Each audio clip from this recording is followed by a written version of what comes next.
Hey guys, welcome to my channel, Little Jungle. My name is Nikki, and I mostly focus on houseplants, gardening, and sometimes I share my art.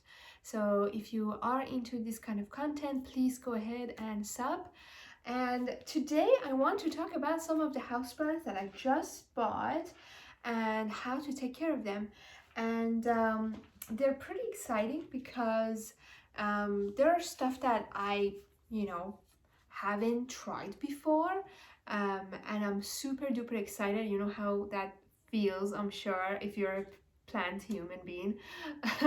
Every time you buy something new that you never tried before, it's always super exciting and you're just like so pumped. So that's how I feel right now.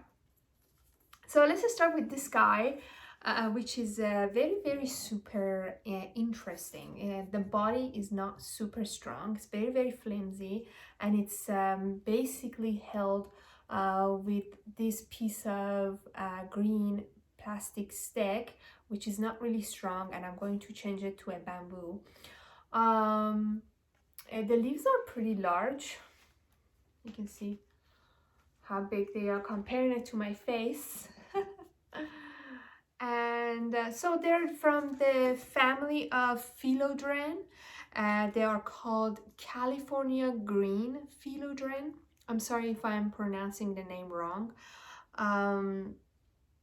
They're very easy houseplants. When I kind of learned and study about them, I learned that they're not really fussy with lighting, so you can keep them even in a low light setting. But of course, like any other plants, they like bright location, medium light to bright location, and it will thrive better. They grow faster.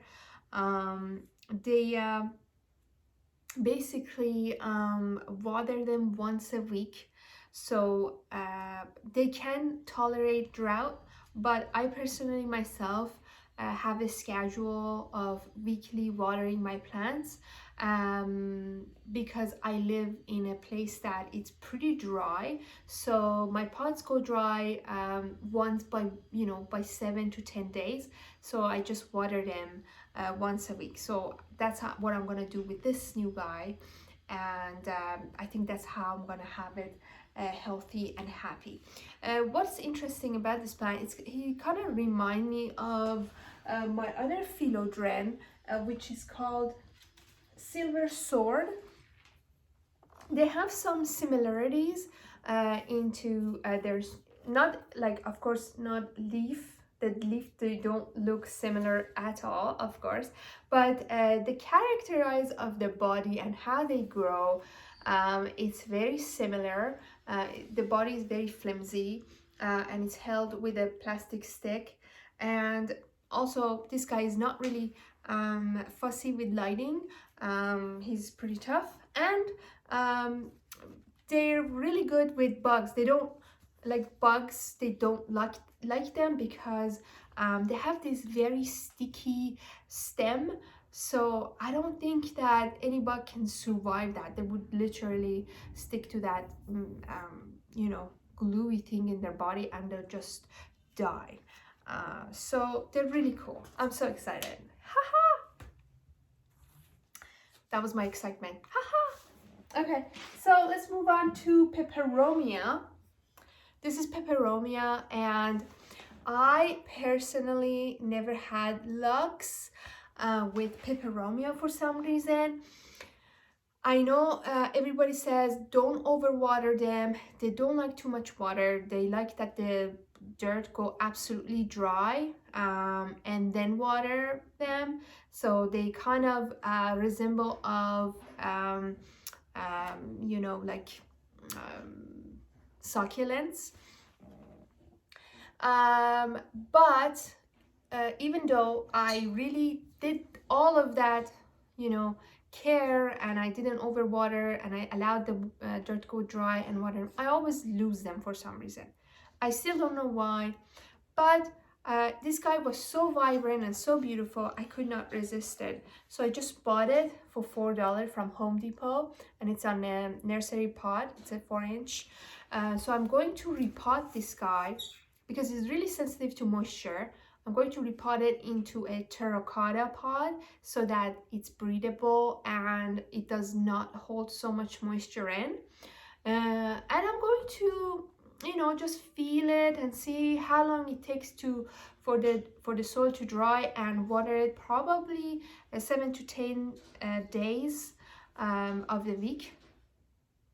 And they said that for soil you should use a very nice, well draining soil. So I'm probably going to use succulent soil, so it has a lot of, you know, the water just go right through it and it doesn't hold on. So that was that. She's super beautiful. And my last purchase is this guy, which called polka dot begonia. So it's a begonia family, and as you know, begonias, they have so many variety. Like, it's crazy, like how much colors and how much different leaves they have. They're just like a community just following begonias. Like, they're begonia crazy. But this guy, I used to have one of these. Also, I had a very bad success growing it. It's not an easy house plant by all means. So if you're a beginner having houseplants, so I do not recommend this guy. But I saw this guy, the price was right, and I could not resist it. I said, you know what, I'm gonna do my best.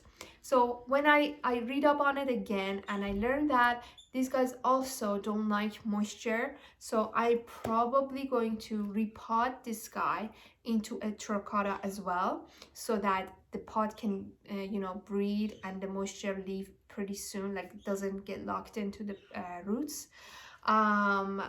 They also like that the soil dry out between watering. And as far as lighting, they can handle some direct light, but not so much. And they love a bright location. So they do not like medium to low lighting. They like bright, and some maybe just in the morning, some hours, like just maybe for an hour of direct sunlight.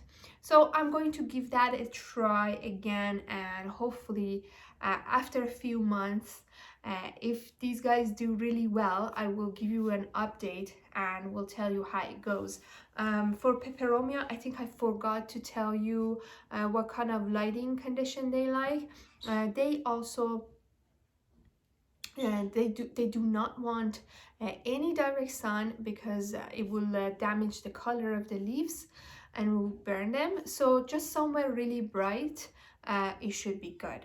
I heard even low light is medium to low light is okay as well. So if you have like a east to north face window, this guy should do really well as well.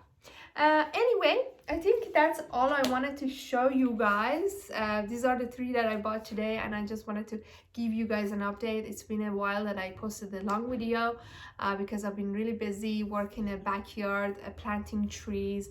I've planted some cedar trees for privacy and some new fruit trees. Especially I'm in love with cherries, and cherries are very expensive to buy from store. So I'm like, that's it, I'm going to plant some cherries so that every summer I can have some cherries and don't have to pay so much money for it. I love and support planting fruit trees so much, and I'm so passionate about it. And I know these days people don't have that much space, like the yard small, or they have a really small balcony, but there are always solutions that you can come up with and somehow work with the space that you have. All right, I'm gonna keep this video short. Thank you so much for watching, and please come back and check the videos for more. Thank you, and have a good day.